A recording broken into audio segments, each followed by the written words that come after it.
How to fix the CapCut smooth slow option stuck at 2%. Hey guys, welcome back to the channel. If you're having this trouble with the CapCut, here are possible fixes to help you.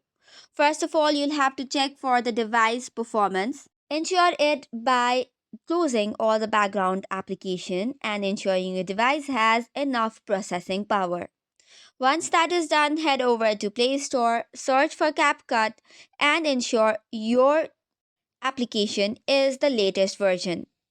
This way, you will avoid the glitches and bugs as well. Another option would be instead using a normal speed adjustment under editing tools rather than the smooth slow motion. It will also work in the similar manner. Then after, you can head over to clear the app cache on CapCut. In order to do so, head over to the previous page in CapCut and tap on the settings icon. Tap on clear cache and tap on confirm. Another better option would be edit in smaller segments.